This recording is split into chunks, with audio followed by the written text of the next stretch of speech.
When I was first approached by a young boy confessing his porn addiction to me, I was certain that he's either insane or joking. Never did I think for a moment that porn, sexual relationships, and masturbation would turn to some kind of addiction, a compulsive behavior that could easily ruin your entire life.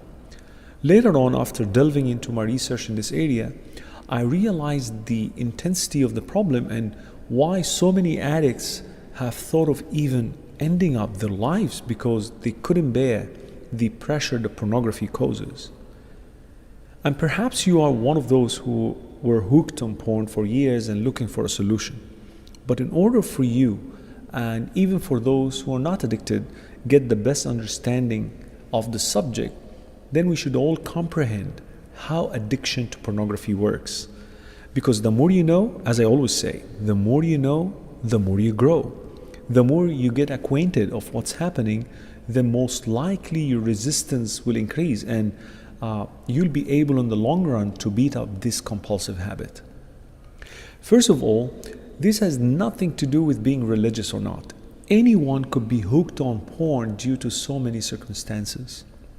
Maybe you were harassed sexually when you were young, or came across some images that made you so curious and as a result you started to watch again and again.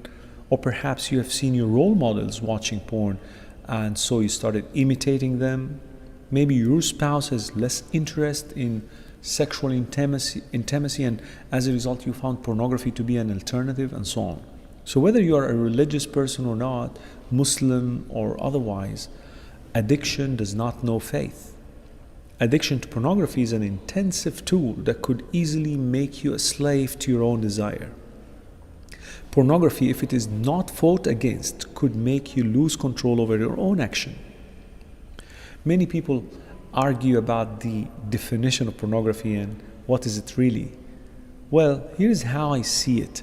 Pornography are these images that teach you how to use strangers' images, films that you watch, other people's filthy practices and actions for your own temporary sexual pleasures. Without partners, without emotions, without love, without connection with any real person.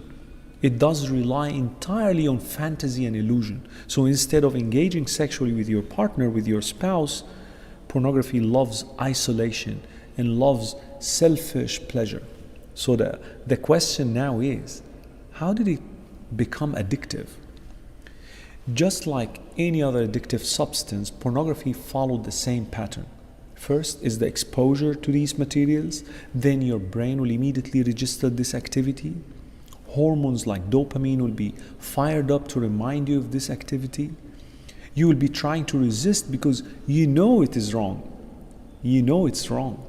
Then justification will be presented by your unconscious mind, something like, at least it is better than adultery, it is better than zina.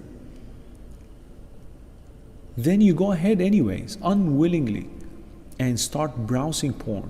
And of course, in a split of a second, then you experience this temporary and instant pleasure. And then comes a dark period of shame and guilt, which is much longer, by the way, much longer than the pleasurable one. What have I done? You'll start asking yourself, am I a hypocrite?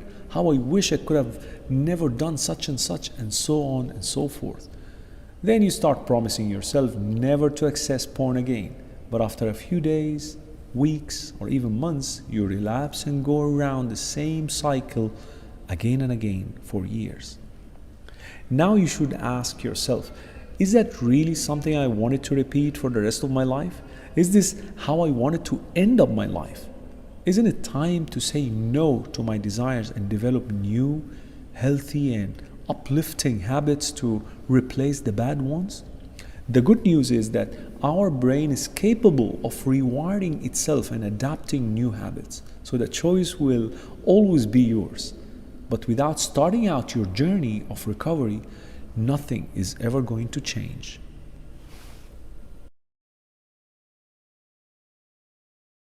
إن أصحاب الجنة اليوم في شغل فاكهون فاكهون هم وأزواجهم في ظلال على